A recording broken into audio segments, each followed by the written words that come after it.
Bunker Blues is a reminiscence theatre project. The play tells a story of women working in the WAF in a bunker in Kenton in North Newcastle.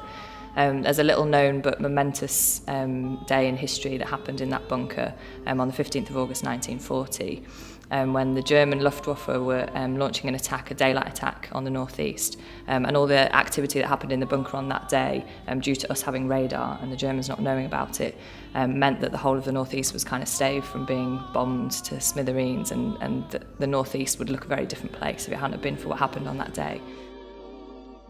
The process has included intergenerational workshops. We worked with teenage girls and older women from around the area, and we took the girls into sheltered housing where they met some older women. We had lots of tea and cake, and they performed the songs and the dances and routines that they'd learned in the workshops. Also, they collected stories and carried out interviews with the older women. So the aim of the project, as well as creating a new piece of theatre that's suitable for all of the family, for young people all the way up to grandparents, is also to get people engaged more in their local history and thinking about the history of their areas.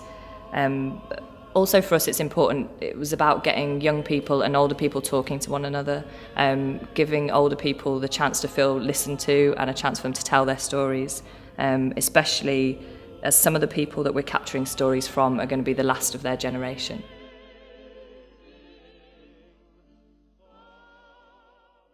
Well, during the war I was a plotter. We used to have to sit around the map. There was about 23 of us. It was a huge map of the south-east coast. We used to plot all the aircraft in and out and the Germans in and out. And every time the commander looked at the map, he knew exactly where his squadrons were, whether we're up there or down, you see.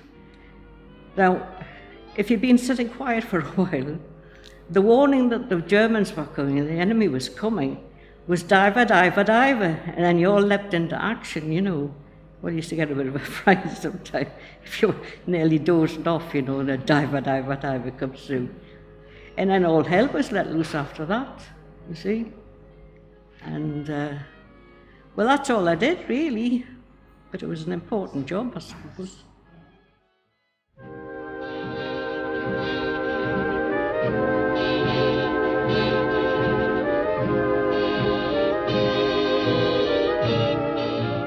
So the character I'm playing is Lily. I would say out of the three characters, she's probably the most bolshy, out there, bit bossy, and kind of takes the lead on things a little bit.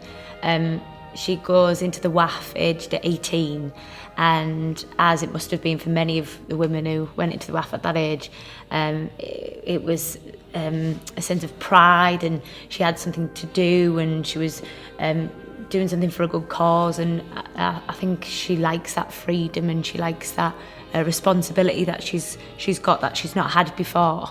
So she takes her job very, very seriously, but also likes when she's not working and the freedom that she gets there as well, and all the excitement that comes with it.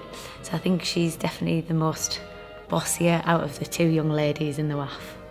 Although my characters might seem as if they're sort of generic characters, I mean, they do have quite a lot of individual traits. Sergeant Embleton, who is in command of the bunker, who booms about, but he's quite a sweetheart, really. I think he wants the best for the girls. He's probably quite happy he's got the job. It means he doesn't have to go to the front, for one thing. And the other character I play, which is the mother, she just juggles everything. Literally, she juggles babies and work and sick husbands and washing and cooking and standing in queues to try and get things on the ration. So she has really quite a hard time, although she's not a sorry character by any stretch of the imagination. Kathleen is another member of the WAF, and she's very much more naive and a little bit more of a home bird than what Lily is. She's had a very sort of sheltered upbringing, and she's been very domesticated, and you know, she's a very conscientious worker, but at the root of all that, she does really miss home, and that's what we see a lot of with Kathleen. She's missing home and she's missing her mum, and really worried about what a mum's getting up to, and without her helping her. There may be trouble ahead, but while there's moonlight and music and love and romance, let's face the music and dance. So we've had the shows at Live Theatre, the public kind of theatre shows, and now we're doing shows in community venues. Bunker Blues was made with members of the community here in Kenton and in Cowgate and in North Shields as well. So for us it's really important to take it back to those audiences. In the daytime we've got schools groups coming in to do morning shows and afternoon shows, and also a workshop where we've been inviting the young people to get up and do a bit of plotting at the end. Kind of explaining to them a bit more about the logistics of how radar works, what actually happened in a plotting room, and kind of making sure that all the stuff in the play and the story is clear to them. And really it's important for Theatre Oricaria. We talk about creating theatre from stories, real stories from communities. So it's really important that those people actually get to see the play as well. And they're not necessarily a theatre-going audience, so they might not make it down to Live Theatre. So it's great that we can do it here as well and offer the shows for free. A cozy flat, a place for your hat, and a long clock that won't let you down. I got central heat, but to make it complete, I got the deepest shelter in town. It was good. I really enjoyed it. Quite educational as well as fun. You know, it's a good storyline behind it. Quite enjoyed the songs as well. Didn't know all the words, but I had a little sing along.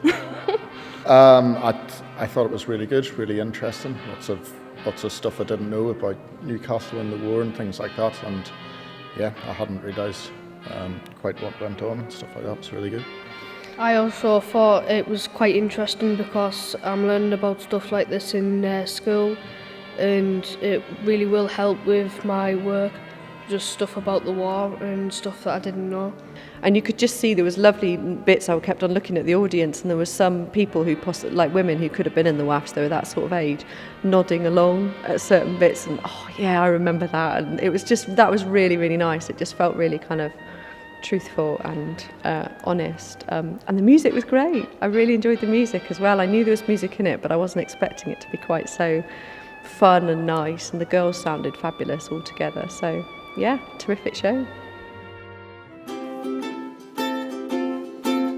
I got a cozy flat, a place for your hat, a long clock that won't let you down. I got central heat, but to make it complete, I got the deepest shelter in town.